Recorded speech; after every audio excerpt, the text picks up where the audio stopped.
on est d'accord que pour 2027, Jean-Luc Mélenchon, il pense qu'il y a une seule chose, il se dit, si j'ai une chance de gagner, c'est si je me retrouve face à Marine Le Pen. Marine Le Pen, elle sait qu'elle aura plus, si elle se retrouve face à Jean-Luc Mélenchon, elle a des chances de gagner également. Oui, très élevées. Voilà. Donc, est-ce que le Rassemblement National et la France Insoumise aussi n'ont pas intérêt à se retrouver face à face en 2027 au deuxième tour. C'est donc à instaurer. Voilà, Jean-Luc Mélenchon, il instaure tout de suite. Vous avez vu, c'est tout de suite. Hein, il y a quelques semaines encore, les deux étaient intéressés à une présidentielle anticipée. Exactement. Voilà.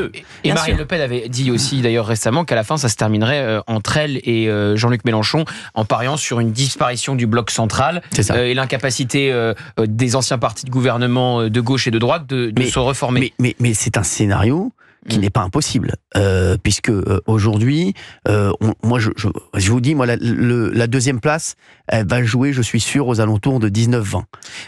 Voilà. Je pense que Marine Le Pen va être très haute. Marine Le Pen va être très haute. Voilà. Et derrière, il y en aura. Moi, je pense qu'il y en a beaucoup. Il y en aura. On a un à 16, 17. Et 19. Je vois un truc un peu comme ça. Mélenchon. Là, je trouve que la France Insoumise, si on regarde les scores, donc on a parlé de Louis Boyard, évidemment, qui a perdu. Pensez que mais attention. Oui, attention. Attention, parce que les présidentielles. Un électorat, ils vont peut-être perdre quelques électeurs en chemin. Oui, mais on disait ça. Alors, je vous le dis, moi, après la perquisition, on avait vu les sondages, c'était catastrophique pour Jean-Luc Mélenchon. Il a quand même terminé. Non, mais je suis d'accord, il faut être prudent. Non. Mais là, on est quand même sur un step supplémentaire. Oui, mais il a déjà été très après la perquisition, après son comportement et les images qu'on a vues, je me rappelle, ça tournait partout.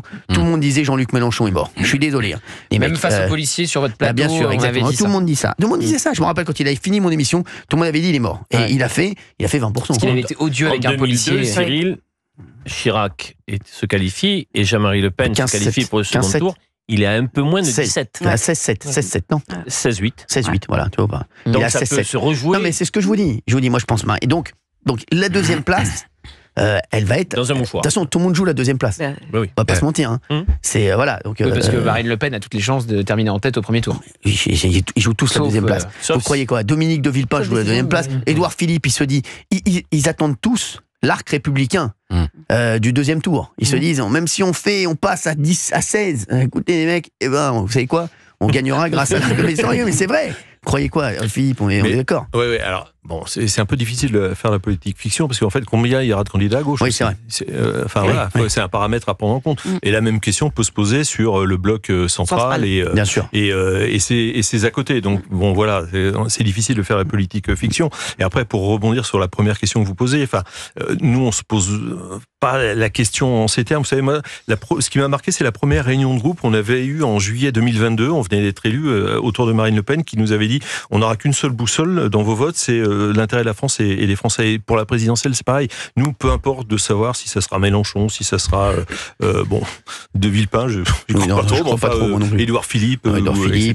Bruno Retailleau. Peu importe, parce qu'ils incarnent la même chose en fait. La preuve, c'est qu'ils ont fait un front républicain ensemble. Et puis en fait, peu ou prou, ils sont européistes, ils sont peu ou prou immigrationnistes, ils sont néolibéraux pour le libre-échange, etc., etc. Donc en fait, c'est la même face du même image qu'on aura face à nous. Jean-Christophe est là. Bonjour Jean-Christophe de Marseille. Bonjour Jean-Christophe. Oui, bonjour. Merci d'être avec nous. Vous m'entendez ? Bien sûr Jean-Christophe, je vous entends très bien. Merci d'être là. Entendu. Merci bien. Merci. Voilà. Donc, pour dire que moi, je fais partie de ces Français qui n'ont aucun lien avec aucun animateur. Je travaille dans le privé, en hôtellerie. D'accord. Et donc, je suis soumis au devoir de réserve de par ma fonction. Et j'entends la montée du n'importe quoi. C'est même pas de LFI. Hein. LFI, c'est une étiquette, c'est tout. Oui. Et donc, moi, j'estime qu'il est devenu urgent à nous, Français de souche, d'être actifs. Et non pas simplement de dire scandale ceci, scandale cela, mais savoir se trouver dans les votes. Et moi, je vais vous dire une chose, monsieur Hanouna, comment on fait pour être solidaire de votre plainte? Alors ça c'est intéressant. Il faudrait que je demande à mon avocat, mais déjà de vous avoir sur l'antenne d'Europe 1 que vous me disiez ça, déjà ça me touche beaucoup. Merci beaucoup Jean-Christophe, merci d'être là, Jean-Christophe de Marseille. Et après, alors vous avez vu d'ailleurs en parlant de ça, SOS Racisme avait été intervenu sur l'affaire Bono. Là, c'est Silence Radio. Silence Radio. Donc, c'est pas SOS Racisme, donc c'est SOS LFI alors. Ah oui. Non, mais c'est SOS France Insoumise, c'est pas. Non, mais là, franchement, c'est incompréhensible. La LICRA a réagi. Non, tout le monde a réagi sauf SOS Racisme. Mais SOS Racisme, ce silence est insupportable parce que normalement, il devrait être en première ligne pour vous apporter le soutien. Enfin, il n'y a pas de bonne ou de mauvaise victime. Il y a une victime, voilà, et il devrait être là présent pour tous les racismes. Non seulement il y a les bonnes et les mauvaises victimes, mais il y a les bons et les mauvais bourreaux. Donc le bourreau, quand il est d'extrême gauche, ce n'est pas un bon bourreau. Le bourreau, quand il est étranger, ce n'est pas un bon bourreau. Le bourreau, quand il est sous OQTF, ce n'est pas un bon bourreau. Et les victimes, si la victime est juive, c'est pas la bonne victime. C'est toujours pareil. Exact. Toujours pareil. On est assez d'accord. Est-ce que je peux prendre la parole ? Bien sûr, Jean-Christophe, avec plaisir. Merci bien. Parce que voilà, vous voyez comment ça se passe au niveau au niveau donc de l'État d'Israël, pour ne citer que, mais c'est pareil à Monaco, faut pas s'imaginer. Les micro-États, et nous, qu'est-ce qu'on est ? Nous, Français, à l'intérieur de la France, on est devenu un micro-État. Voilà. Et on a à la tête de l'État celui que les humoristes appellent le stagiaire de l'Élysée. Qu'est-ce qui s'est passé quand il a été élu la première fois ? Eh bien, il y a tout simplement eu la guerre de l'Ukraine qui a fait diversion. Tout simplement. Et donc, l'orientation des Français qui était décidée d'un vote, ça a été changé par un événement. Et qu'est-ce qu'il est en train de faire actuellement ? Il est en train de créer des circonstances pour que, à la date butoir des élections, il y ait une diversion. Vous pensez la même chose ? Vous pensez à ça ? Valérie Bélaïm, non. On n'y pense pas, mais soyez bien attentifs au scénario qui est en train de se faire. Il est en train de polariser, de chercher à polariser comme il peut, parce qu'il sait très bien que d'ici 2 ans, c'est fini. Et donc, il est en train de polariser. Comment il a fait ? Regardez bien. Qui l'a placé à la tête de, je sais plus trop quoi, de Conseil constitutionnel. Il y a une institution importante. Conseil constitutionnel. Il a placé quelqu'un. Il a passé Ferrand au Conseil constitutionnel. Voilà. Qu'est-ce que vous imaginez ? Il se gêne pas. Et quand il va arriver les élections, il aura déjà organisé, il va se retirer bien sûr, mais il aura déjà organisé pour ses copains. Alors, justement, Philippe Ballard, imaginons que Marine Le Pen gagne les élections en 2027, elle va faire quoi ? Comment elle va faire avec un Richard Ferrand au Conseil constitutionnel ? Comment elle fait ? Dont elle a soutenu l'accès. Oui, tout à fait.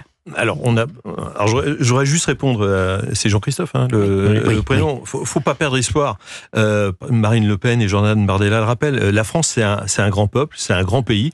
Effectivement, on traverse des zones de turbulence, mais il y a un avenir. Voilà, 2027 peut-être avant, mais enfin c'est programmé pour 2027. Alors après, pour répondre à la question de Cyril, effectivement, on sait très bien que quand on va arriver au pouvoir, il y aura au Conseil constitutionnel Monsieur Ferrand. Alors précision quand même, on a expliqué notre position.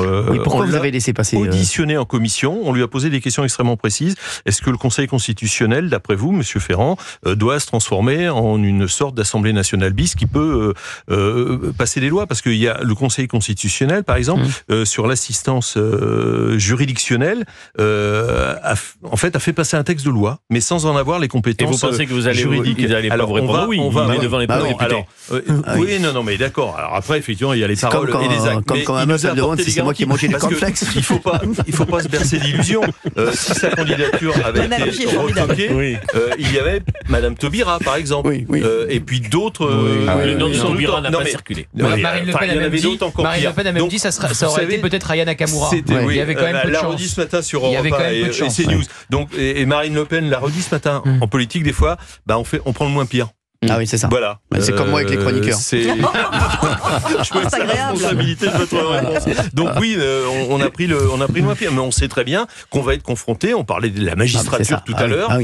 Voilà, c'est pour ça qu'on pourrait ouvrir, par exemple, l'école de la magistrature à un tour extérieur qui serait différent de ce qui se passe actuellement. Mais on va être confronté. Justement. Et c'est pour ça qu'il faut réformer la Constitution, entre parenthèses, après un référendum, notamment en ce qui concerne l'immigration, pour nous mettre à l'abri des jurisprudences qui nous viennent de la Cour européenne des droits de l'homme, la Cour de justice de l'Union européenne. Alors justement, Philippe Ballard, on parlait de 2027 à un instant, et on disait il faut quelqu'un qui renverse la table, il faut si on veut que les choses bougent, il faut vraiment tout renverser. Il faut arrêter d'avoir parce qu'il y a beaucoup de copinage aussi. Hein. Je te mets là, après je te remets là, je te remets ici, et puis toi tu m'as rendu service là, donc je vais te remettre là. Ça a toujours un peu existé quand même. Oui, exactement. Bah, oui, bien sûr. Là, pour le coup. Oui, mais c'est vrai. Non, mais Philippe Ballard, c'est pour ça qu'on en est là aujourd'hui aussi. Hein.